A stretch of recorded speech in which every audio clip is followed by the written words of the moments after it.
कभी सोचा नहीं था कि एक छोटे से सफ़र की शुरुआत एक दिन इतने खूबसूरत मोड़ पर आएगी। आज हमारे चैनल ने पूरे कर लिए हैं 1000 सब्सक्राइबर्स। ये सिर्फ एक नंबर नहीं है, ये हर उस इंसान की मेहनत, प्यार और सपोर्ट का नतीजा है जो मेरे साथ जुड़े, मेरे कंटेंट को देखा, सराहा और मेरा हौसला बढ़ाया। शुरुआत में बहुत डर था, न कोई अनुभव, न कैमरे के सामने बोलने की आदत। पर आप लोगों ने जो विश्वास दिखाया वही मेरी सबसे बड़ी ताकत बना। हर लाइक, हर कमेंट, हर शेयर मेरे लिए सोने से भी ज़्यादा कीमती है। 1000 सब्सक्राइबर्स, ये तो बस शुरुआत है। अभी तो बहुत कुछ सीखना है, बनाना है और आप सबके साथ आगे बढ़ना है। दिल से शुक्रिया। आप जैसे लोगों की वजह से ही ये सफ़र इतना ख़ास बना है। आपका साथ बना रहे, यही दुआ है। चलो अब मिलकर एक नया पड़ाव छूते हैं। अगला टारगेट 10,000। अगर आप नए हैं तो ज़रूर सब्सक्राइब करें, क्योंकि अब सफ़र और भी मज़ेदार होने वाला है। मुख्य आसन पर बैठी महिला ने धीरे से सिर हिलाया और हंस दी। तुम सब अपनी ऊंचाई में इतना ऊपर उड़ने लगी कि इंसानी फितरत ही भूल गई। इंसानी फितरत? सामान्य लोग क्या नहीं करते? खाना, पीना और हाँ, रिलीव भी तो करते हैं ना। उसने हल्की सी मुस्कान के साथ वो पीला कागज़ मेई संगू के हाथ में फेंका। याद है जब तुम चिंगचेंग को पाल रही थीं, वो दिन में 4 बार ऐसा ही नक्शा बनाती थी और वो गंध कभी पुरानी नहीं लगती थी। हाँ हाँ हाँ। क्या? मेई संगू ने फिर से उस नक्शे को सूंघा और एक पल में उसकी आंखें चौड़ी हो गईं, जैसे किसी विस्फोट ने उसकी आत्मा को झकझोर दिया हो। सीनियर सिस्टर, आप कहना चाहती हैं कि उस घटिया लड़के ने इस कागज़ पर, यानी उसने रिलीव्ड हिमसेल्फ? और क्या लगता है तुम्हें? ये तो हद से ज़्यादा घटिया हरकत है। मेसांगू एकदम भड़क गई। हाथों की गति बिजली जैसी तेज थी और अगली ही सेकंड में वो नक्शा टुकड़ों में बिखर कर ज़मीन पर उड़ने लगा। वो सोचकर ही कांप उठी कि इतने महीनों तक उसने उस गंदगी को खजाना समझकर संभाला, तो उसकी हर मिस्टिकल लाइन को ट्रेसिंग किया। और अब समझ आ रहा था हाथों से वो अजीब सी गंध क्यों आती थी। वो वहीं झुककर उल्टी कर बैठी। फैंग मिन और बाकी डिसाइपल्स ने तुरंत अपने हाथ सूंघे और किसी तरह और एक सेकंड भी बिना धोए रहना उनके लिए नामुमकिन हो गया। उन्हें खुद पर शर्म आई। इतने अच्छे परिवारों की लड़कियां इतनी एलिगेंस के साथ पली और इस तरह की घिनौनी चीज़ छूनी पड़ी। चू चिंगचंग ने अविश्वास में सिर हिलाया। उसकी आवाज़ धीमी थी। नहीं, ऐसा नहीं हो सकता। वो मुझसे झूठ नहीं बोलेगा। वो ऐसा क्यों करेगा? हम बेवकूफ़ लड़की, फांगमिन ने घृणा से थूका। वो तो बस तुम्हारे साथ खेल रहा था। उसने तुम्हें कभी गंभीरता से लिया ही नहीं और तुम तो हनी ट्रैप चला रही थी। मगर असल में तो वो तुम्हें ही बेवकूफ़ बना गया। ऊपर से हमें भी इस झंझट में घसीट लाई। एकदम बेकार। चूचिंगचंग ने सिर झुका लिया। दिल दर्द से दब गया। जोफान, तुमने ऐसा क्यों किया? अगर नक्शा नहीं बन सकता था तो साफ बोल देते। झूठ क्यों बोला? क्या सच में सीनियर सिस्टर सही हैं? क्या वो बस मेरा इस्तेमाल कर रहा था? मैं इतनी मूर्ख थी कि देख ही नहीं पाई। गैम्बलिंग टाउन में उसके इर्द गिर्द इतनी सुंदर औरतें थीं, फिर वो मेरे जैसी एक आम सी लड़की की परवाह क्यों करेगा? उसके मन का उजाला फीका पड़ चुका था। उम्मीदें अब राख बनकर गिर रही थीं। मुख्य महिला ने खांसते हुए कहा, छिंग चेंग, मर्द बहुत ही चंचल होते हैं, इसलिए उन्हें दिल में जगह मत दो। तुम्हारा अपना भाग्य है और ऐसे बेवकूफ़ों के बिना तुम्हारा जीवन कहीं बेहतर होगा। कल्टीवेशन पर ध्यान दो। चू चिंग चेंग ने बुझा हुआ सिर हिलाया, आंखों में आंसू भर आए। सीनियर सिस्टर, मुझसे बहुत बड़ी भूल हो गई। मेई संगू झेंपते हुए बोली, एक बच्चे से हार गई मैं और वो गंदगी यहाँ तक ले आई। मुझे सज़ा मिलनी चाहिए। महिला मुस्कुराई। हजारों साल की कल्टीवेशन में बचपन की यादें धुंधली हो जाती हैं। डिसाइपल्स भी आजकल बहुत समझदार हैं, पर चिंग चिंग के साथ बिताए ये साल मेरे लिए अनमोल थे। शायद इसीलिए सब याद आ गया। हाँ हाँ हाँ मास्टर। चू चिंग चिंग की रुलाई अब रोक पाना नामुमकिन था। उसकी आंखों से बहते आंसू जैसे दिल की चट्टानों को भी पिघला देते। फांगमिन जल भुन कर रह गई। कमबख्त, रो रो कर मास्टर का प्यार लूट रही है। न सेक्ट के लिए कुछ किया, न कोई उपयोगी बात। फिर भी ये स्पेशल ट्रीटमेंट, कहाँ गया इंसाफ। मेई संगू और भी ज़्यादा क्रोधित हो गई। उस कमीने को तो मैं छोड़ूंगी नहीं। सीनियर सिस्टर, मैं जा रही हूँ। अब उसे उसकी औकात दिखा दूंगी, वरना वो सोचेगा कि रूबी क्लाउड सेक्ट बस एक जोक है कि डका है। महिला ने चू चिंग चिंग के बालों पर हाथ फेरा। उसकी आंखों में ठंडी चमक दौड़ गई। उसी वक्त बाहर से एक तेज आवाज आई। सेक्ट लीडर, डेविल माउंटेन ने सेक्रेट डोमेन के सामने एक बड़ी घोषणा की है। एक लड़की उड़ती हुई अंदर आई और एक जेड स्लिप बढ़ाया। महिला ने स्लिप लिया, पढ़ते ही गंभीर हो गई। संगू, रुक जाओ, अब तुम मुझसे भिड़ नहीं सकती। क्या? जरा खुद को देखो। अब वो और लुओ क्लैन दोनों ही डिमोनिक एम्परर के संरक्षित हैं। उन पर हाथ डालना मतलब सीधा युद्ध। क्या कहा? मेसांगू ने झपटकर जेड स्लिप छीनी और तेजी से पढ़ी। चेहरा क्रोध से लाल हो गया। हरामजादा, उसने ज़रूर असली नेदरसी का नक्शा उन्हें दे दिया होगा ताकि वो डॉग किसी मास्टर को मिल जाए। अब हम कुछ नहीं कर सकते। फैंगमिन और बाकियों के चेहरे पर स्तब्धता थी।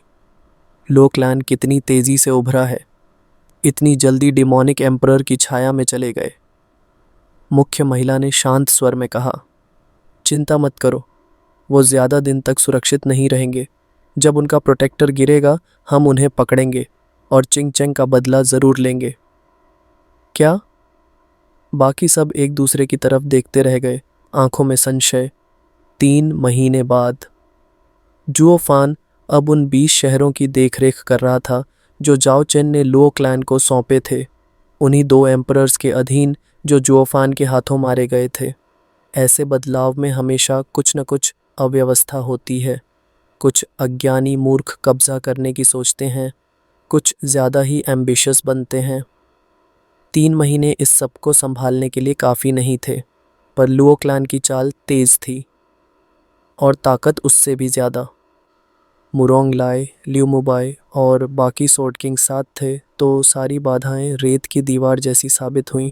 वो 20 शहर अब सीक्रेट डोमेन में लो क्लैन का दूसरा आधार बन चुके थे, जॉय टाउन से हज़ारों गुना बड़ा। मगर स्थिरता अधिक दिन नहीं टिकती। 3 एम्परर्स वॉर का विस्फोट हो चुका था।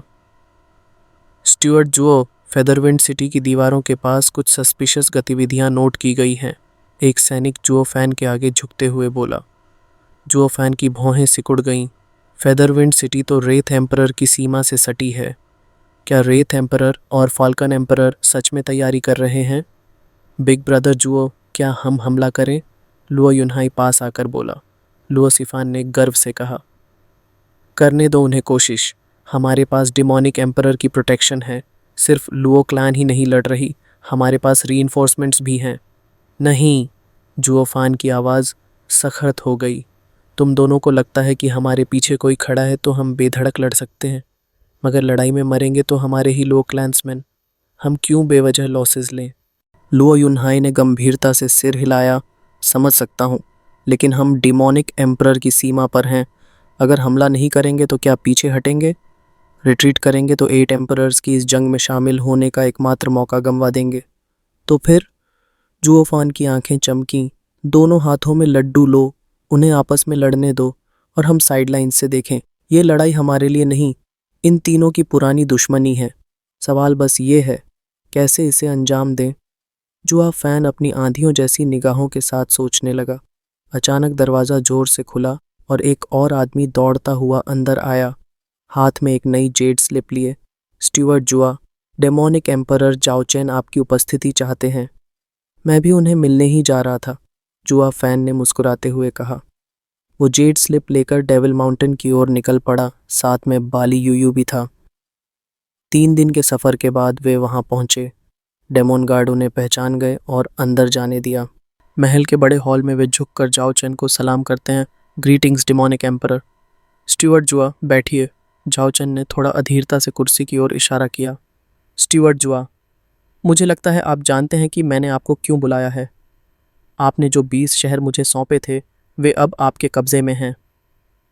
जुआ फैन ने गंभीरता से सिर हिलाया। रेथ एम्परर की फौजों में एक्टिविटी बढ़ रही है। उनका इरादा साफ नहीं है, वो कुछ गड़बड़ कर रहे हैं। इतना ही नहीं, जाओ चन ने गुस्से में अपनी बांह हिलाई। फैल्कन एम्परर के लोग दूसरी तरफ भी परेशानी खड़ी कर रहे हैं। ये दोनों मिलकर मुझे पिंसर करने की योजना बना रहे हैं। क्या उन्हें सच में लगता है कि वे मुझसे लड़कर जीत जाएंगे? हाँ, स्टुअर्ट जुआ, मैंने आपको ये जानने के लिए बुलाया है कि लुओ क्लैन 20 शहरों को कैसे संभाल रही है। क्या तुम रेथ एम्परर की फौजों को रोकने के लिए तैयार हो? जुआ फैन ने थोड़ी देर रुककर कहा, डिमोनिक एम्परर साहब, लुओ क्लैन यहाँ अभी नई है। हम स्थानीय गुंडों को काबू में लाने में लगे हैं और अभी दुश्मन बाहर से आ रहा है। 3 महीनों में पूरी पकड़ बनाना थोड़ा मुश्किल है। ठीक है, मुझे पता है तुम क्या कहना चाहते हो, जाओचन ने कटाक्ष करते हुए कहा। इस युद्ध से बचना नामुमकिन है। अब बताओ, तुम्हें कितने आदमी चाहिए? मैं तुम्हें दूंगा। मैं ये दिखाना चाहता हूँ कि दोनों दुश्मन मिलकर भी मुझसे नहीं लड़ सकते। वे पुराने हिसाब चुकाना चाहते हैं। हम्फ, वे इसके काबिल नहीं हैं। जाओचन की आंखों में क्रूरता की चमक थी। जुआ फैन ने धीरे से कहा, डिमोनिक एम्परर साहब, मेरी राय में युद्ध टालना ही सबसे बेहतर विकल्प होगा।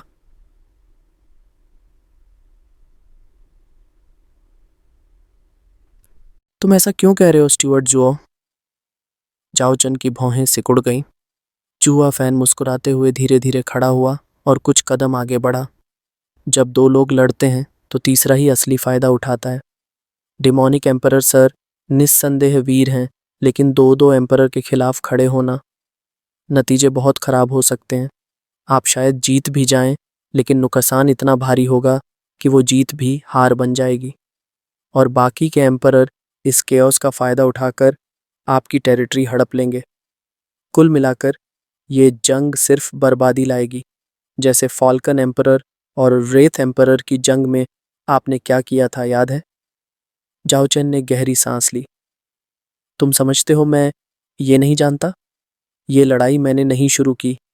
वो 2 बूढ़े खुद ही मेरे गले पड़ने आ रहे हैं।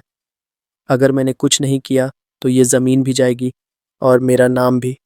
सारी दुनिया मुझे कमज़ोर मानेगी और कोई भी मेरी शरण में नहीं आएगा। जुआ फैन ने सिर हिलाया।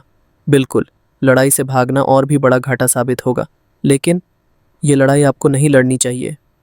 जाओ चैन की आंखें सिकुड़ गईं। तो फिर कौन लड़ेगा? वे तो मेरे खिलाफ ही आए हैं। जो अब तक किनारे से तमाशा देख रहे हैं उन्हें लपेटो, यही सबसे बेहतरीन चाल है।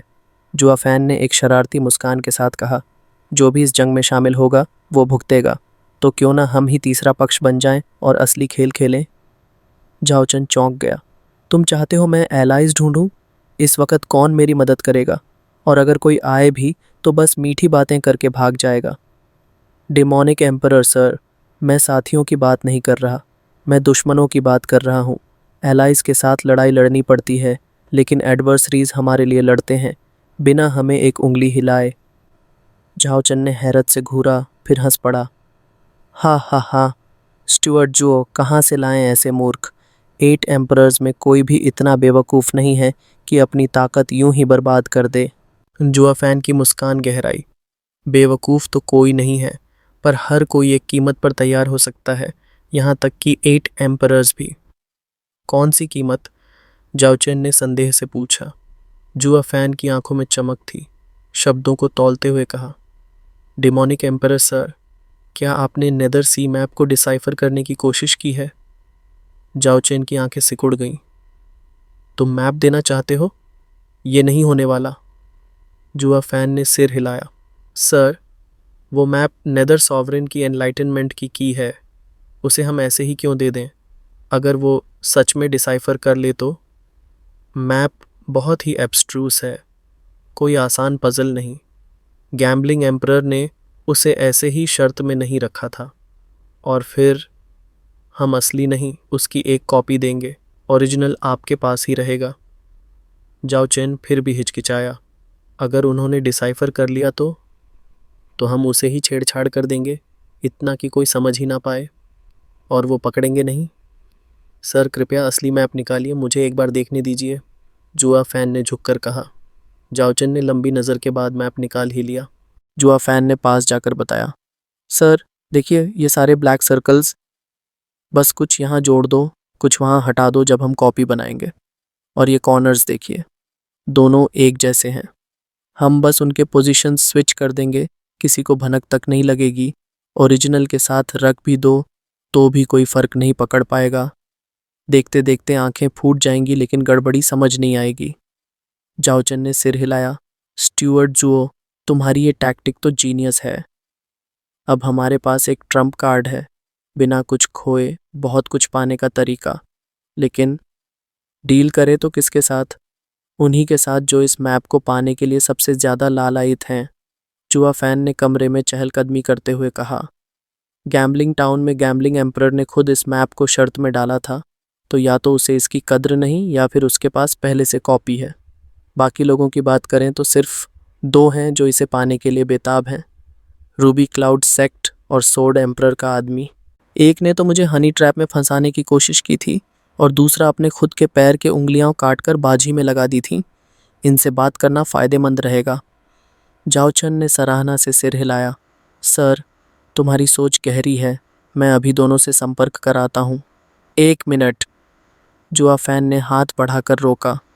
सर, सबको हमारे हालात पता हैं।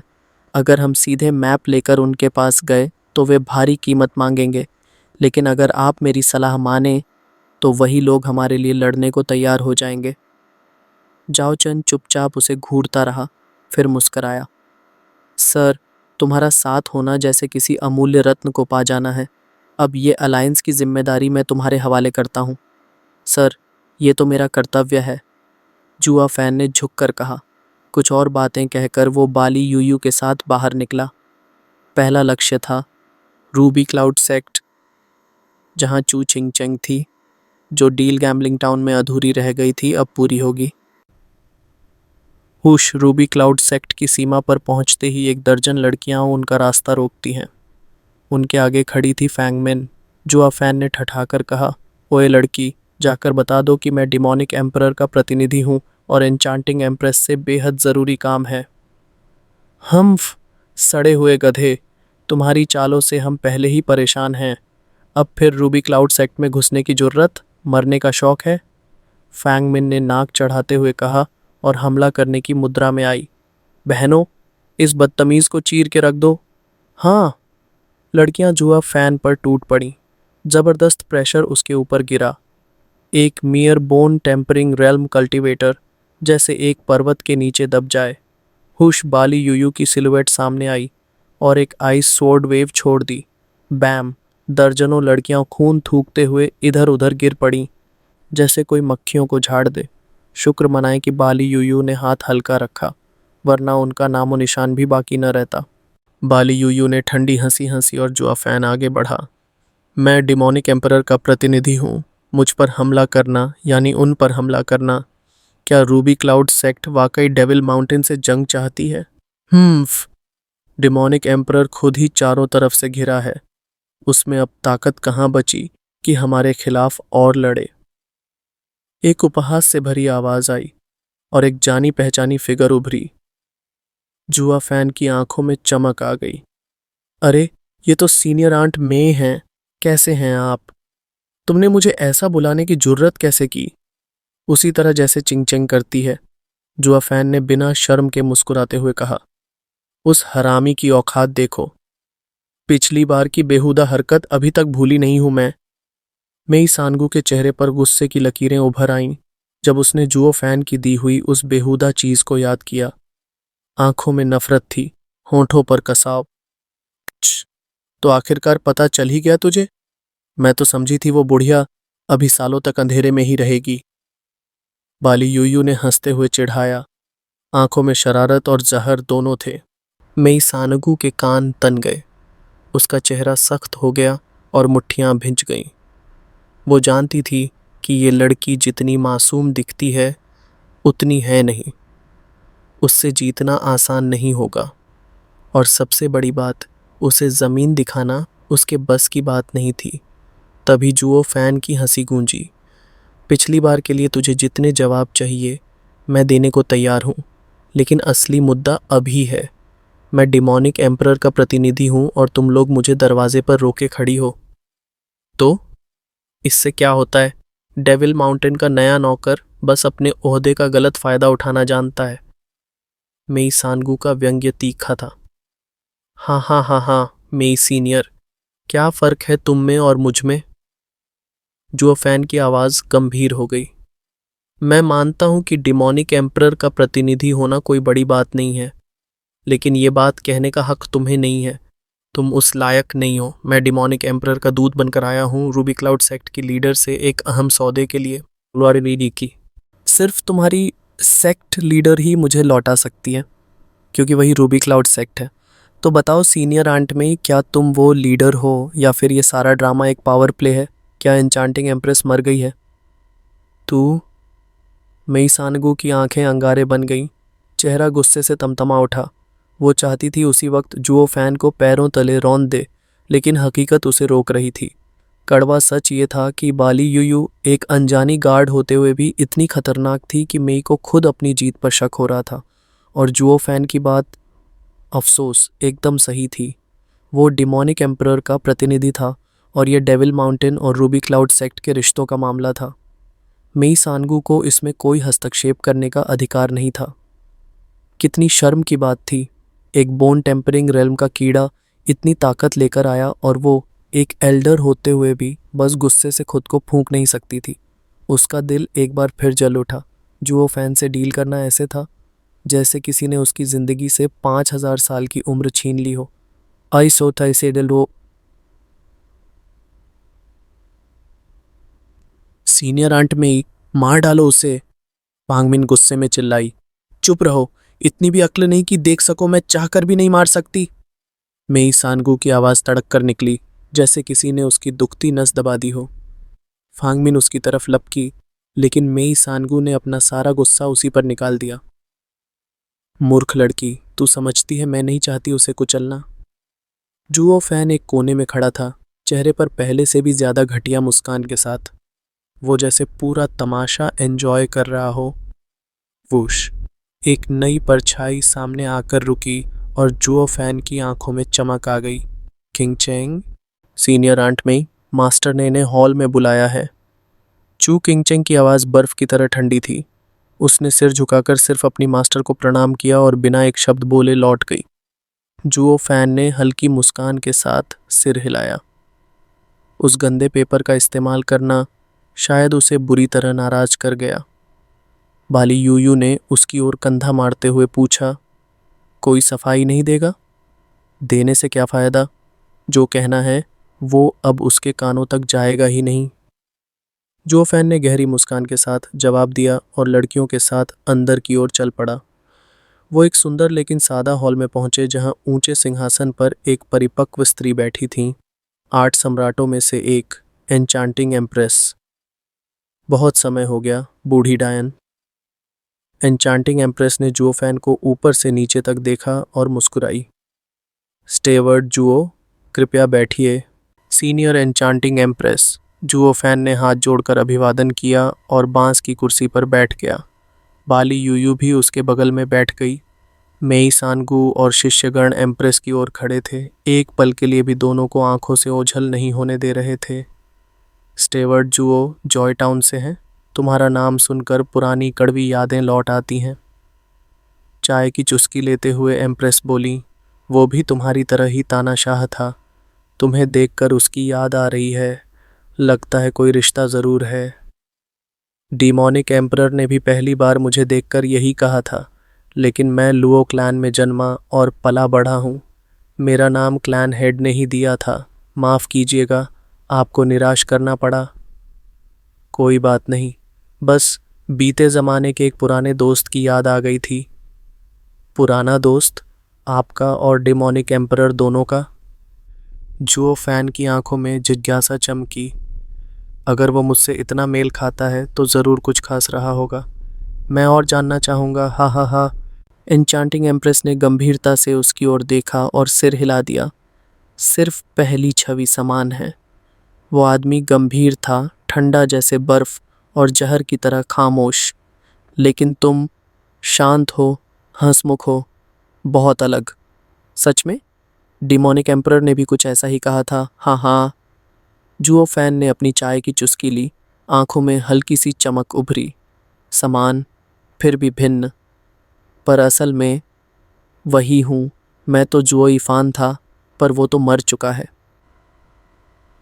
अब मैं सिर्फ जुओ फान हूँ, वो इंसान जिसने नश्वर दुनिया में सब कुछ झेला है।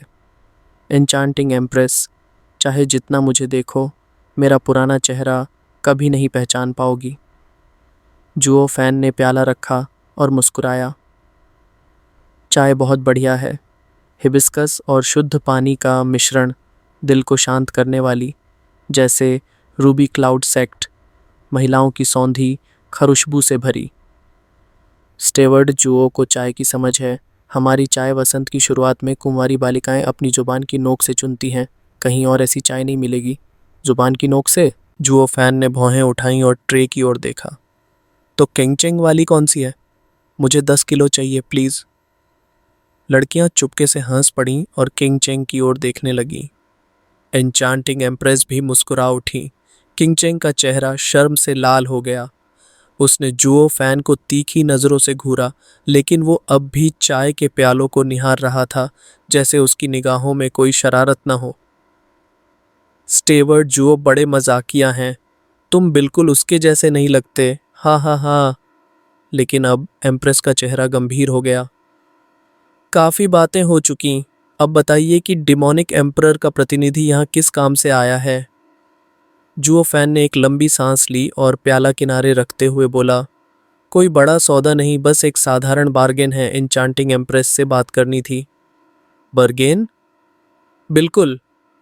जुओ फैन की आंखें गंभीर हो गईं। एन्चांटिंग एम्प्रेस को तो खबर मिल ही गई होगी कि सर यानी डिमोनिक एम्परर जल्द ही फाल्कन एम्परर और रेथ एम्परर से भिड़ने वाले हैं। दोनों टेस्टिंग फेज में हैं और उनकी नीयत साफ तौर पर खराब है। इसलिए डिमोनिक एम्परर चाहते हैं कि आप मध्यस्थ बने, और अगर आपने सफलता से काम संभाल लिया तो इनाम बहुत बड़ा होगा। एन्चांटिंग एम्प्रेस की भौहें हिलीं। तो असली मकसद ये था, लेकिन रेथ और फैल्कन ये दोनों आसान लोग नहीं हैं। गुस्से में तो और भी बदतर। मेरी बात वो क्यों मानेंगे? यही तो बात है, जो फैन बोला। वो सिर्फ इसलिए उछल रहे हैं क्योंकि डिमोनिक एम्परर अकेले हैं। अगर आप उनके साथ खड़ी होंगी तो हालात बराबरी पर आ जाएंगे, और ऐसे में कोई भी हमला नहीं करेगा। आम लोग भी इस बेमतलब की तबाही से बच जाएंगे। मतलब डिमोनिक एम्परर मेरा सहारा चाहते हैं, डर दिखाने के लिए। एम्प्रेस की आंखें सिकुड़ी और फिर उसने सिर हिलाकर मना कर दिया। स्टेवर्ड जुओ, वापस लौट जाइए। रूबी क्लाउड सेक्ट ऐसे मामलों में नहीं पड़ता। एन्चांटिंग एम्प्रेस, हमने शर्तों की बात अभी की ही नहीं। क्या पता कुछ पसंद आ जाए? ज़रूरत नहीं। आज अगर मैंने साथ दिया तो कल दोनों सम्राट मेरी दुश्मनी पाल लेंगे, और मैं इतनी संकीर्ण सोच नहीं रखती कि थोड़े से लाभ के लिए दो सम्राटों की दुश्मनी ले लूं। स्टेवर्ड जुओ, आप जा सकते हैं। लड़कियां, इन्हें बाहर तक छोड़ाओ। शिष्यगण आगे बढ़े और आदर से बोले, कृपया इस ओर से। जुओ फैन ने एक नज़र एम्प्रेस पर डाली, फिर कंचेंग की झिझकती आंखों में देखा और व्यंग्य से मुस्कुराया। मैंने कितनी मुश्किल से डिमोनिक एम्परर को मनाया कि एन्चांटिंग एम्प्रेस को मनाए, लेकिन अफसोस, आप तो पत्थर निकली। अब शायद सोर्ड एम्परर को ही ये मौका देना पड़ेगा। नेदर सी का नक्शा उसके हवाले कर दूंगा। रुको, एन्चांटिंग एम्प्रेस की आवाज़ गूंज उठी। क्या कहा तुमने? नेदर सी मैप? यही है तुम्हारी शर्त? जी हाँ। जुओ फैन मुस्कुराया। मूल नहीं, सिर्फ एक कॉपी। कॉपी? तुम में इतनी हिम्मत? मेई सानगू चिल्लाई। अब तक तो मैं पिछली बार की कॉपी का बदला भी नहीं ले पाई, और फिर से अपनी गंदी चिट्ठियां लेकर आ गया। एन्चांटिंग एम्प्रेस अब चुप थी। उसकी आंखें गहराई में डूब गई थीं। जुओ फैन हंस पड़ा। मैं यही बताने वाला था। मैंने कहा था कि अगर तुम मुझे कंचेंग दोगी तो मैं अपनी जान जोखिम में डालकर नक्शा कॉपी करूँगा, लेकिन तुम तो लौट कर गई ही नहीं। मैं किंगचेंग जैसा भोला नहीं कि तुम्हारी मीठी बातों पर भरोसा कर लूं, मगर वो जिद पर अड़ गई कि नक्शा चाहिए वरना डांट पड़ेगी। तो मैंने वादा कर दिया और नक्शा उसे दे दिया। जो फैन ने कमर पीछे झुका दी और अपनी कमर को कुछ ज़्यादा ही सजेस्टिवली बाहर निकाला। उसकी आवाज़ में खिल्ली उड़ाने वाली मस्ती थी। मैप तो ये भी है ना? हाँ, नेदर सी मैप तो नहीं, लेकिन काश तुम मेरी तरफ आग उगलो, चिंग पे नहीं। जुओ फन। चू छिंगचिंग की आंखों में नमी थी। उसका दिल जैसे पिघल गया हो। उसकी नज़रें बोल रही थीं, तुम ये सब मेरे लिए कर रहे हो? एन्चांटिंग एम्प्रेस की आंखें अभी भी गंभीर थीं, आवाज़ में ठहराव था। और अब क्या ये मैप असली है इस बार? बिल्कुल, जुओ फैन ने ठाठ से बोला। ये डील खुद डीमोनिक एम्परर ने दी है, झूठ की कोई गुंजाइश ही नहीं। फिर वो जोर से बोला, जैसे सबके दिल में उतर जाए। डिमोनिक एम्परर का असली टारगेट था 8 एम्परर्स में सबसे ऊपर सॉर्ड एम्परर। वो अकेले ही सामने आ जाए तो बाकी 2 एम्परर फाल्कन और रेथ सीधे पीछे हट जाएंगे। लेकिन मुझे चिंग चेंग की याद सताने लगी। मैं चाहता था रूबी क्लाउड सेक्ट की मदद हो ताकि उसका दिल भी मेरे साथ जुड़ सके।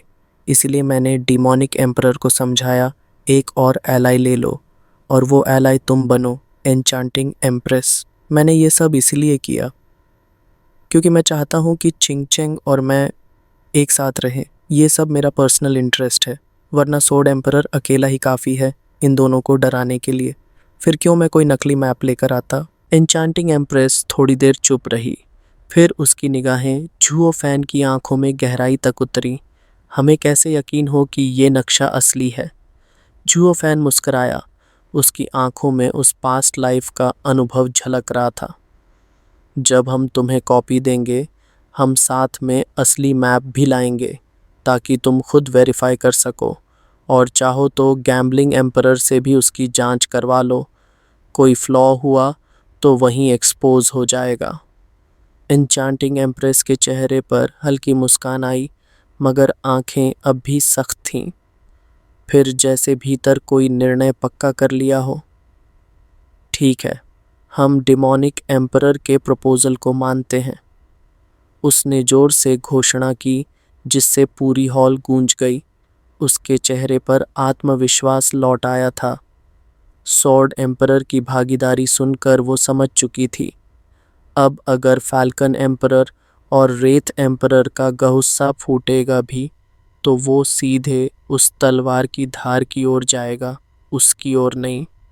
एन्चांटिंग एम्प्रेस अब सुरक्षित थी, और जुओ फैन, वो अब सिर्फ एक सौदागर नहीं था, बल्कि एक ऐसा प्रेमी था जो अपनी मोहब्बत के लिए दुनिया की सबसे खतरनाक पॉलिटिकल चालें भी चल सकता था, बस ताकि चू चिंग चेंग फिर से उसकी बाहों में मुस्कुरा सके।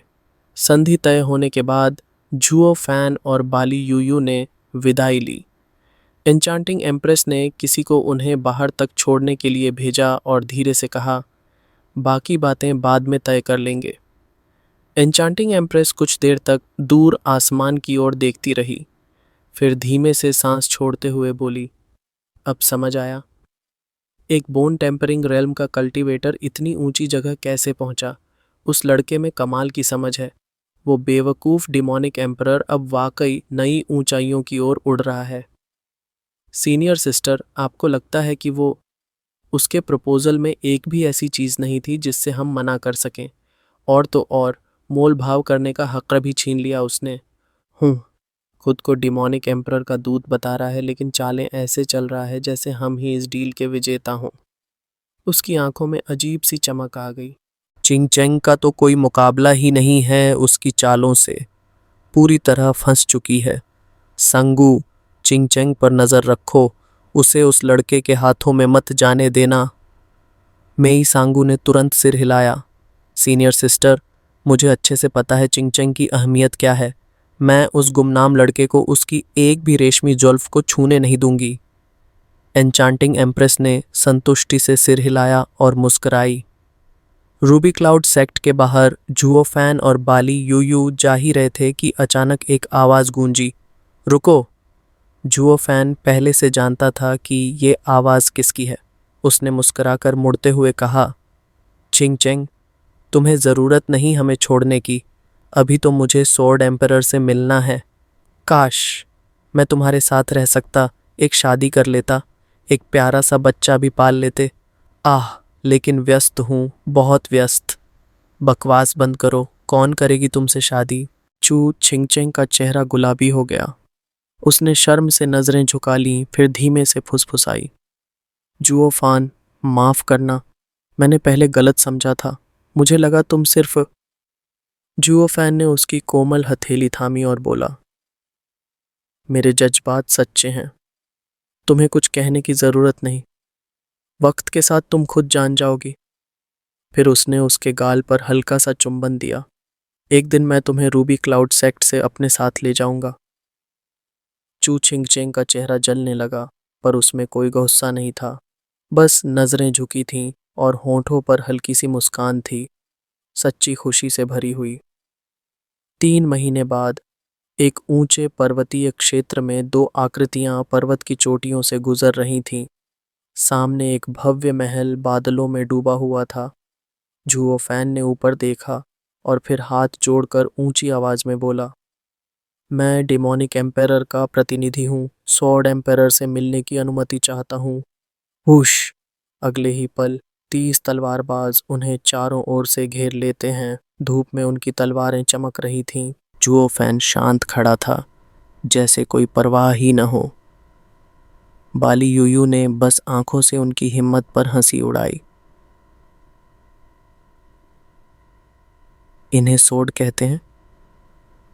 जुओ फान, मिस्ट सिटी की पुरानी बात अभी बाकी है। एक पहचानी हुई आवाज हवा में गूंजी। एक नौजवान सामने आया। छू जनशेंग। जुओ फैन ने हंसते हुए हाथ जोड़े। अरे वाह, छू जनशेंग भैया, बहुत दिन हो गए। ज्यादा नाटक मत कर, जनशेंग चिल्लाया। गैम्बलिंग एम्परर के शहर में तो तुम्हें छू नहीं पाए थे, लेकिन अब तुम खुद ही हमारी जमीन पर आ गए हो। भाइयों, तलवार फॉर्मेशन लगाओ, एल्डर ल्यू का बदला लो। हाँ, सभी तलवारें चमकीं और एक जाल सा उनकी ओर लपका। पर तभी बाली यूयू सामने आई। उसके शरीर से लाइटनिंग और थंडर की सोड और फूट पड़ी। बूम! वो जाल, वो तलवारें, सब चूर चूर हो गईं। 30 लोग जमीन पर गिर पड़े, खून थूकते हुए। छू जनशेंग का चेहरा फक पड़ गया। तुमने सोड एम्परर की जमीन पर हमला किया? मेरे सीनियर अंकल्स को बुलाता हूं, तुम बचे नहीं रहोगे। जुओ फैन मुस्कराया। और क्या वो सोड एम्परर और चांगटियन को रिप्रेजेंट करते हैं? मैं तो डिमोनिक एम्परर की ओर से आया हूँ। तुम उसका शिष्य हो, हमें अंदर ले जाना तुम्हारा कर्तव्य है, लेकिन तुमने तो हम पर हमला कर दिया। क्या सोड एम्परर के शिष्य इतने घमंडी हो गए हैं कि अपने ही गुरु को नीचा दिखा रहे हैं? जो जनशंग पसीने में भीग गया। अगर मास्टर तक ये बात पहुंची तो मैं गया। तभी होश! एक और बूढ़ा चेहरा सामने आया, सफेद वस्त्र, बिना पैर के, हवा में तैरता हुआ, आंखों में कठोरता थी। सोर्ड एम्परर तुमसे मिलेगा। शुक्रिया। जुओ फैन ने झुककर अभिवादन किया और आगे बढ़ गया। बाली यूयू ने एल्डर को तीखी नजर दी और चुपचाप पीछे चली गई। एल्डर लियो। चू जनशेंग कुछ बोलने ही वाला था कि एल्डर ने हाथ उठाया। सॉर्ड एम्परर खुद निर्णय लेगा। वे चारों एक विशाल कक्ष में पहुंचे, जहां 18 स्तंभ दिव्य तलवारों की तरह खड़े थे। राजसिंहासन पर एक बुजुर्ग बैठा था, सफेद दाढ़ी, चेहरा घावों से भरा और निगाहें तेज, तलवार से भी अधिक। बाली यूयू का चेहरा गंभीर हो गया। उसके भीतर खतरे की घंटी बजने लगी। ये आदमी मुझे सच में मार सकता है। जुओ फैन अब भी मुस्करा रहा था। सॉर्ड एम्परर आओ चांगतियन। जुओ फैन ने मुस्कुराते हुए सिर उठाया। कितने वर्षों बाद आज मिलना हुआ। समय का चक्र घूमता है। जब मैं था, तुम हजारों सालों तक सिर्फ दूसरे स्थान पर रहे। अब मैं गया और तुम राजा बन बैठे। हा हा हा। हुश! अचानक हवा में बर्फ जैसी ठंडक दौड़ गई। बाली यूयू की आंखें चौंधिया गईं जब उसने एक बर्फीली तलवार को अपनी 2 उंगलियों के बीच पकड़ लिया। 7 फीट लंबी तलवार जिस पर ड्रैगन जैसी कलाकारी उकेरी हुई थी, उसका धारदार सिरा बस 1 इंच दूर था जुओ फैन की माथे की बीच की नस से। बस एक पल और जुओ फैन का सिर फट चुका होता। बाली यूयू के दिल की धड़कन तेज हो गई। उसने तुरंत नजरें सामने दीवान की ओर उठाईं। वहीं बैठा था सोर्ड एम्परर आओ चांगटियान। उसकी आंखें बाली यूयू से मिलीं और फिर ठंडी हंसी गूंज उठी। लड़की, अच्छी कला है तुम्हारे पास, किससे सीखी? बाली यूयू ने घूरते हुए जवाब दिया, खानदानी विरासत है। उसकी आंखों में गुस्सा झलक रहा था। वरिष्ठ तलवार सम्राट का मतलब क्या है इस हमले से? बगल में एल्डर लियो बिना पैरों के हवा में तैरता हुआ ठंडी नजरें दोनों पर गड़ाए बैठा था। शूजन सिंह भी वहीं खड़ा था, दिल खोलकर जहर उगलने को तैयार। सॉर्ड एम्परर की आवाज़ गूंजी, इस लड़के ने मेरे छोटे भाई की टांगें काट दी थीं। अब वो सोचता है कि डेमोनिक एम्परर का प्रतिनिधि बनकर अपने गुनाह माफ़ करवा लेगा। यहाँ से वो जिंदा तो जाएगा, लेकिन अपनी टांगों के बिना। क्या? बाली यूयू फट पड़ी। तुम स्टीवर्ट जुओ की टांगें मांग रहे हो, वो भी यहाँ? तुम्हें ऐसा करने का कोई हक नहीं। सॉर्ड एम्परर ठठाकर हंसा। हक? तुमने जैसे ही मेरे क्षेत्र में कदम रखा, तुम्हारे सारे हक छिन गए। मैं सिर्फ उसकी टांगें ले रहा हूँ, वो भी उस डीमोनिक एम्परर के सम्मान में। वरना सोचो मैं क्या क्या छीन सकता था। बूम!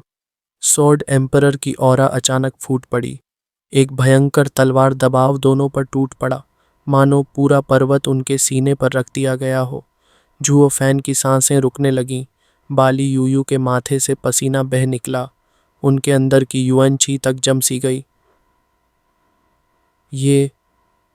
यही है 8 एम्परर्स की सच्ची शक्ति। बाली यूयू के होंठ सूखने लगे। जुओ फैन के चेहरे से मुस्कान गायब थी, पर उसकी आंखें अब भी शांत थीं। उसके भीतर एक और प्लान पल रहा था। क्या जुओ फैन वाकई अपनी टांगें गनवाएगा, या वो फिर से एक चाल चलेगा? सॉर्ड एम्परर की आंखों के सामने ही उसे मात देने की। चारों ओर एक खौफनाक खून खराबे की हवा छा गई थी, जैसे हजारों सुइयां एक साथ दिल को चीरने निकली हों। बाली यूयू वहीं जड़ बनकर खड़ी रह गई, जबकि जुओ फैन ने एक शांत कदम आगे बढ़ाया और बोला, हम यहाँ नेदर सी मैप देने आए हैं।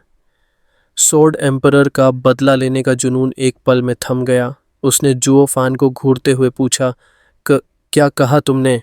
सॉर्ड एम्परर, हम आपको नेदर सी मैप देने आए हैं। अगर आपने मुझे मार डाला तो दोबारा ये मौका नहीं मिलेगा। हाँ, क्या तुम्हें लगता है ये तुम्हारी जान बचा लेगा? फिर से सोचो। सॉर्ड एम्परर ने हाथ फटका, पर अगले ही पल वह अपने सिंहासन पर लौट गया और गरजते हुए बोला, ये सब नाटक क्यों? जल्दी बताओ, वरना मेरी रही सही सहनशीलता भी खत्म हो जाएगी। जुओ फान ने हाथ जोड़ते हुए सिर झुकाया। सॉर्ड एम्परर, बात यह है, फॉल्कन एम्परर और रेथ एम्परर की चालें अब सबके सामने हैं। डिमोनिक एम्परर उन्हें लेकर चिंतित नहीं है, लेकिन आम लोगों की तबाही और पीड़ा से बचना चाहता है। इसलिए वह चाहता है कि आप मध्यस्थता करें। सॉर्ड एम्परर ठठाकर बोला, तुम लड़ नहीं सकते इसलिए मेरे सामने घुटनों के बल आ गए, और ऊपर से नखल दे रहे हो, असली नहीं। क्या ये तुम्हारा तरीका है माफ़ी मांगने का? मेरे हाथ बंधे हुए हैं, यही आखिरी सीमा है जहां तक डिमोनिक एम्परर समझौता करेगा। जो फान ने गहरी सांस ली और बोला, अब जब सॉर्ड एम्परर ने प्रस्ताव ठुकरा दिया है तो हम विदा लेते हैं। दोनों ने झुककर सलाम किया। ठहरो, सॉर्ड एम्परर की आवाज़ गूंजी। जोफान ने मुड़कर देखा। कुछ और जो मैं आपके लिए कर सकूं, सॉर्ड एम्परर?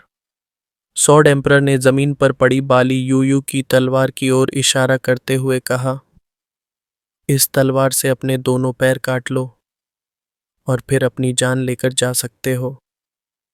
बाली यूयू की आंखों में पीड़ा उतर आई।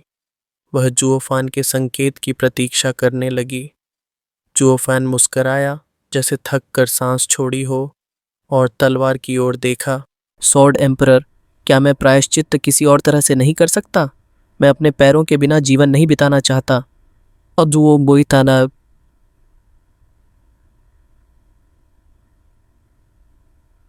सॉर्ड एम्परर का चेहरा सख्त था। तुमने मेरे जूनियर ब्रदर की टांगें काट दी थीं। मैं उतना दयालु नहीं जितना तुम समझते हो। सॉर्ड एम्परर, मैंने कहा ना, मैं प्रायश्चित्त करने को तैयार हूँ। बस पैर मत कटवाइए। आप बस आदेश दें, मैं सब करूँगा। क्या चीज़ है तुम्हारे पास जो मेरे जूनियर की टांगों के बराबर हो? एट गैम्बलिंग टाउन, सीनियर लियो ने नेदर सी मैप के लिए अपने 2 पैर की उंगलियां काट दी थीं। तो अगर मैं वही मैप उनकी टांगों के बदले दूं, तो सौदा बराबरी का होगा। मुझे पूरा यकीन है उस दिन सीनियर लियू को ये मैप मिल जाता तो वो खुशी खुशी अपनी टांगें भी कुर्बान कर देते। बूढ़ा एल्डर लियू एक पल को स्वॉर्ड एम्परर की ओर गंभीर नज़रों से देखने लगा और फिर धीरे से सिर हिला दिया। स्वॉर्ड एम्परर बोला, तो दे दो फिर, पर क्या तुम डिमोनिक एम्परर से मैप ले भी सकते हो? असली नहीं, बस एक नक्खल, अगर आप बुरा न माने। नक्खल? स्वॉर्ड एम्परर ने एल्डर लियू की ओर देखा, जो पहले तो भौहें चढ़ा बैठा था पर फिर सिर हिलाकर हामी भर दी। कुछ भी नहीं से तो ये अच्छा है। ये नकली तो नहीं है ना? बिल्कुल नहीं। मेरे पास तरीका है इसे साबित करने का, और आप चाहें तो गैम्बलिंग एम्परर से भी जांच करवा सकते हैं। तो तय रहा, लेकिन लड़की यहाँ रहेगी, गारंटी के तौर पर। स्वॉर्ड एम्परर ने ताली बजाई। उसका निर्णय अटल था। जुओ फान हल्की हंसी के साथ झुक गया। स्वॉर्ड एम्परर, बंधक रखने की कोई ज़रूरत नहीं, बस आपको युद्ध की मध्यस्थता करनी है और डिमोनिक एम्परर खुशी खुशी नखल दे देगा। क्या? स्वॉर्ड एम्परर की आंखों में आग जल उठी। तुम मेरा मजाक बना रहे हो? स्वॉर्ड एम्परर, मैं ऐसा कभी नहीं करूँगा। गुस्ताख, मैं तुम्हें अवसर दे रहा था कि तुम अपने पैरों की जगह नखल दे दो, और तुम अब भी डिमोनिक एम्परर को बीच में खींच ला रहे हो। ये कहाँ से हुआ प्रायश्चित्त? स्वॉर्ड एम्परर, कृपया, मैं सच कह रहा हूँ। जोफान घबराकर झुक गया। सच ये है कि डिमोनिक एम्परर ने पहले ही रूबी क्लाउड सेक्ट की एन्चांटिंग एम्प्रेस को अपना सहयोगी बना लिया है। 2 के खिलाफ 2 इतना काफ़ी होगा उन्हें पीछे हटाने के लिए। उस दिन एल्डर लियो का जो हुआ वह मेरे दिल पर बोझ बन गया था, इसीलिए मैंने जिद की कि एक और नकल बनाई जाए और उसे स्वॉर्ड एम्परर को दी जाए ताकि आप भी इस गठबंधन का हिस्सा बने। आप तो 8 एम्परर्स में सबसे ऊपर हैं, आपकी उपस्थिति ही सारी स्थिति को शांत कर सकती है। मगर डिमोनिक एम्परर इसके लिए सहमत नहीं था, क्योंकि जितनी ज़्यादा नकलें होंगी, आप समझ ही रहे हैं, खतरे भी उतने ही होंगे। तो मैंने 3 दिन और 3 रातें बिना रुके मेहनत की, तब जाकर उन्होंने आपकी मध्यस्थता को स्वीकारा। आपको बस इतना करना है कि बीच का रास्ता निकालें और आपको नकल मिल जाएगी, है ना? ये तो वैसा ही हुआ जैसे कुछ किया ही ना हो। क्या ये मेरे सच्चे मन का सबूत नहीं है? स्वॉर्ड एम्परर एक पल को चुप रहा। जुओफान की मुस्कान पर उसकी निगाहें जम गईं। अब समझ में आया कि तुम गैम्बलिंग टाउन में इतनी पहचान क्यों बना पाए। तुम्हारा दिमाग और चालाकी तुम्हें डिमोनिक एम्परर के लिए 100 स्पिरिट किंग रेल्म कल्टिवेटर्स जितना प्रभावशाली बनाता है। स्वॉर्ड एम्परर, आप मेरी तारीफ कर रहे हैं। तारीफ नहीं, ये तो सच्चाई है। स्वॉर्ड एम्परर ने हाथ हिलाया। ठीक है, तुम जा सकते हो। मैं डिमोनिक एम्परर के प्रस्ताव से सहमत हूँ। अगली मीटिंग में हम सब बात तय करेंगे। और हाँ, गैम्बलिंग एम्परर को भी लाना, वो नकल की जांच करेगा। जुओफान ने झुककर कहा। शुक्रिया स्वॉर्ड एम्परर, अब हम विदा लेते हैं। जुओफान और बाली यूयू वहाँ से निकल गए। स्वॉर्ड एम्परर की आंखें सख्त हो गईं। ये साला इतना चालाक है कि दिल करता है इसे जिंदा खाल से उधेड़ दूं, पर मैं कुछ कर भी नहीं सकता। एक मामूली बोन टेम्परिंग रेल्म का लड़का और बैम! सिंहासन के बगल की मेज टुकड़े टुकड़े हो गई। चू जनशंग ने घबराकर पूछा, मास्टर, क्या हम उसे ऐसे ही जाने देंगे? एल्डर लियू की टांगें। एल्डर लियू ने धीमी आवाज में कहा। उसने खुद कहा, वो उस बात का हिसाब नेदर सी नखल से चुका चुका है। चू जनशंग बड़बड़ाया, लेकिन वो तो सीधा सौदा था। भाग दो, युद्ध की छाया और सौदे की चालें, 1 माह बाद।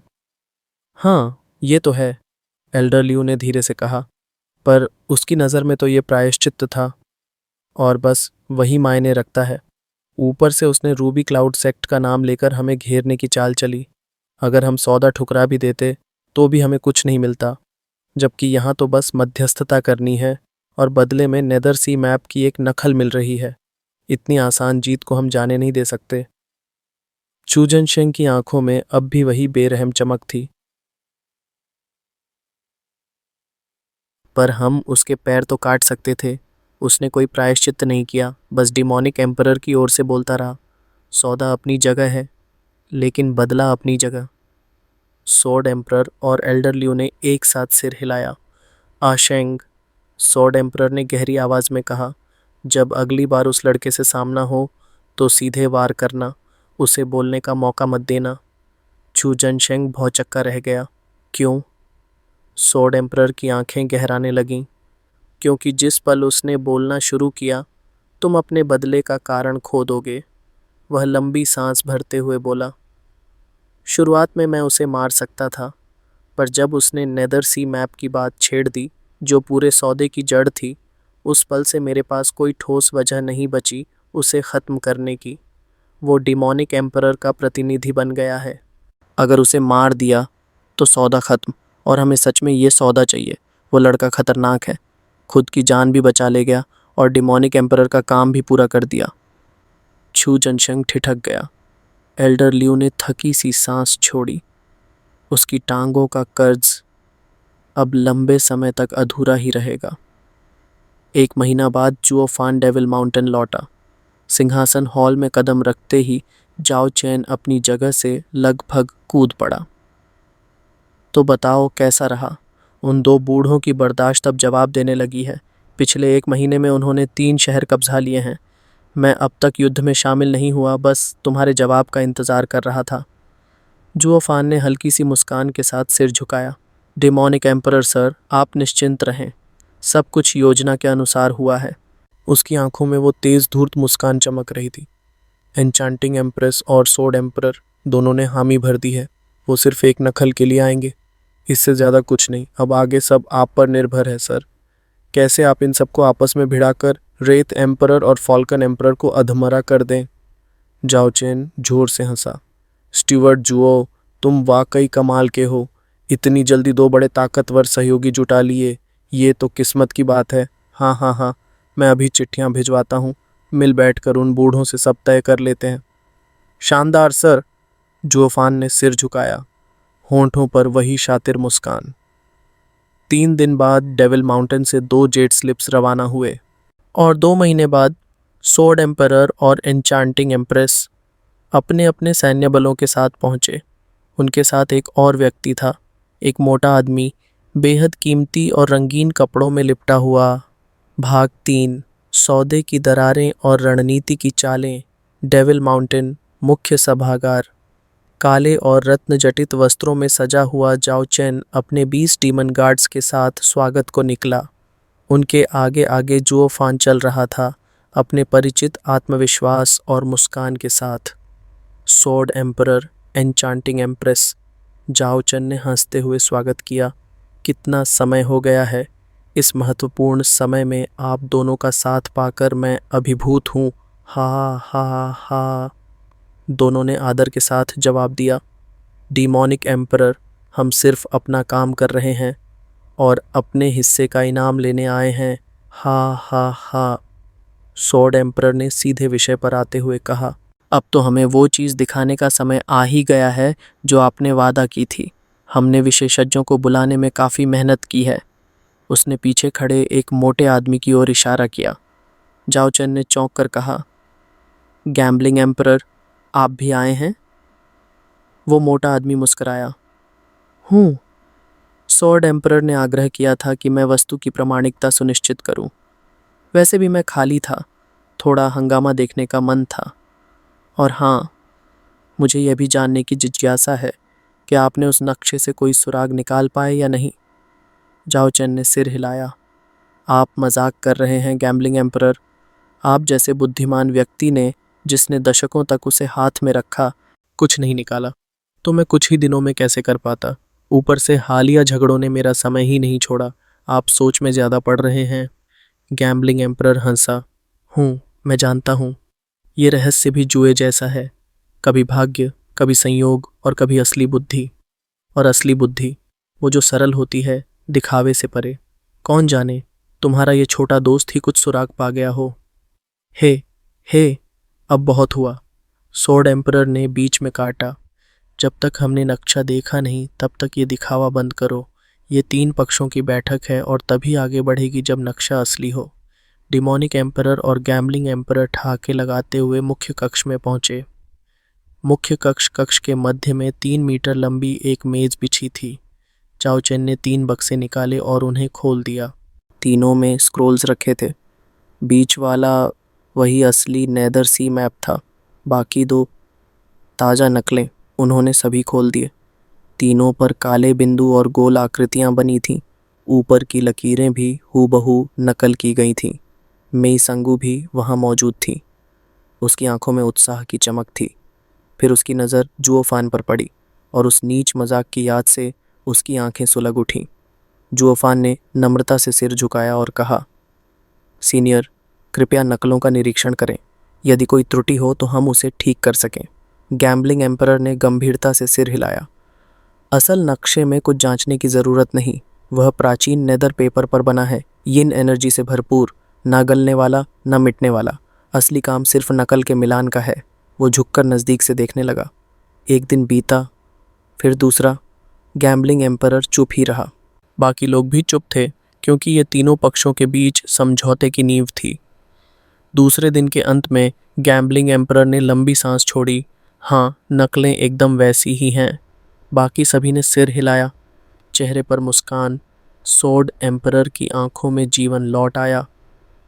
अब हम डिमोनिक एम्परर की मदद करेंगे। उन 2 बूढ़ों को समझा बुझाकर पीछे हटने पर मजबूर करेंगे। शांति बहाल करनी ही होगी। एन्चांटिंग एम्प्रेस ने भी सिर हिलाया।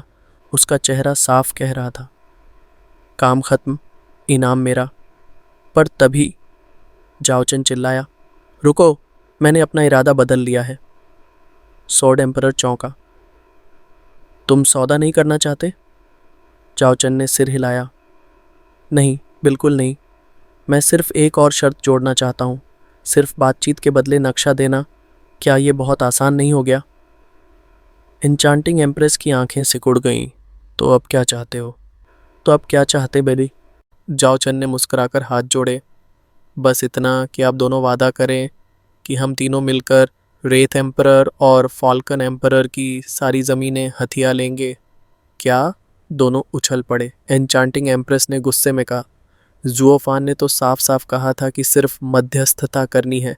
हमले की कोई बात ही नहीं हुई थी। ये क्या? जुओफान ने तुरंत हस्तक्षेप किया। डिमोनिक एम्परर सर, मैंने जब सीनियर्स से समर्थन मांगा था तब युद्ध की कोई बात नहीं थी। अब आप पीछे हटकर नियम बदल रहे हैं। ये अनुचित है। जाओचन की आंखों में गुस्सा कौंधा। तुम्हें कुछ कहने का हक नहीं है। पीछे हटो। जुओफान चुपचाप झुक गया और पीछे हट गया। जाओचन फिर सोड एम्परर और एम्प्रेस की ओर मुड़ा। जब मैंने स्टीवर्ट जुओ को भेजा था तब तक युद्ध शुरू ही नहीं हुआ था। आप दोनों अगर मीडिएटर्स होते तो कोई नुकसान नहीं होता। लेकिन अब उन हरामियों ने मेरी 10 शहरें छीन ली हैं। अब शांति की बात करने का मेरा मन नहीं है। ये है। दोनों की आंखों में अब गहराई और संदेह था। वो नकलों को देखते रहे। इस कीमत पर लड़ना?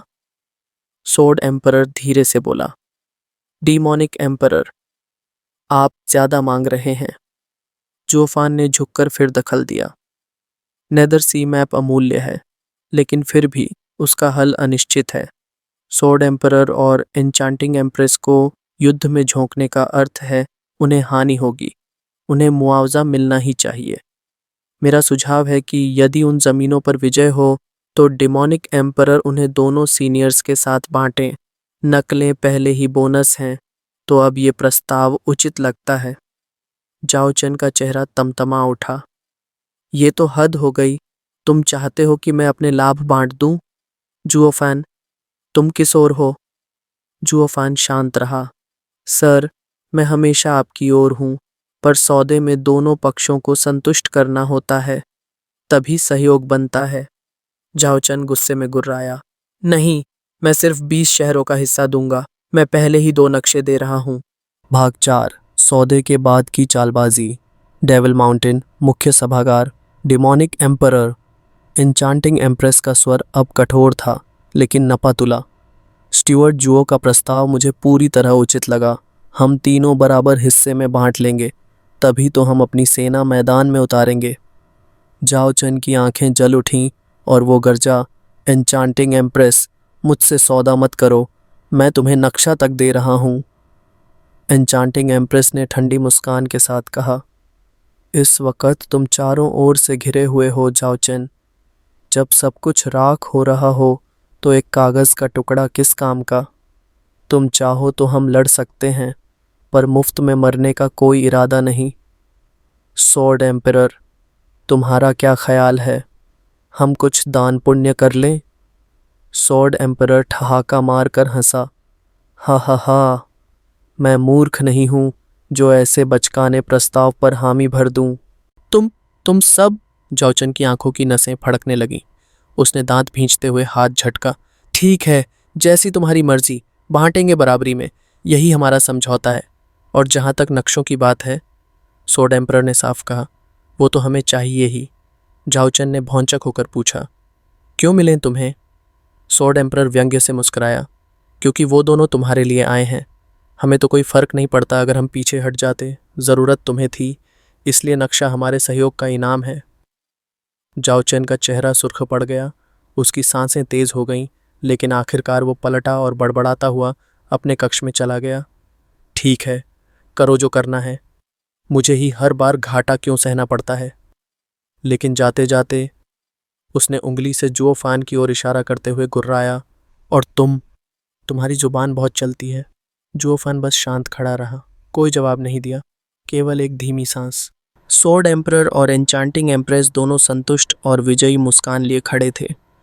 गैम्बलिंग एम्परर ने जुओ फान की ओर देखा, उसकी मुस्कान शरारत से भरी थी।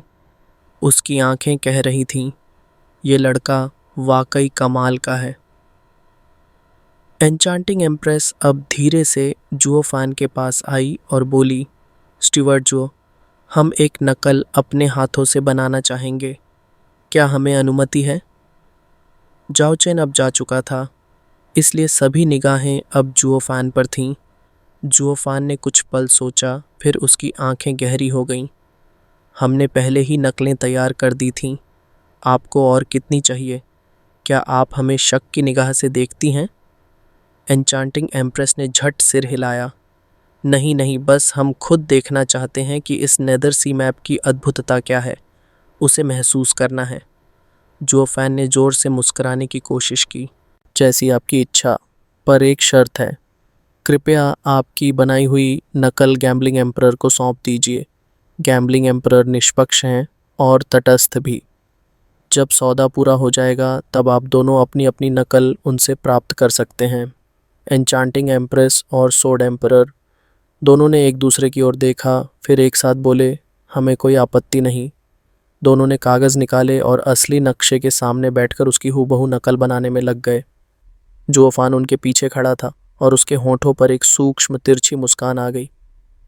ये बूढ़े भी वही निकले, हद से ज़्यादा सतर्क। हा हा हा। Thank you for 1000 subscribers. Grateful new beginnings.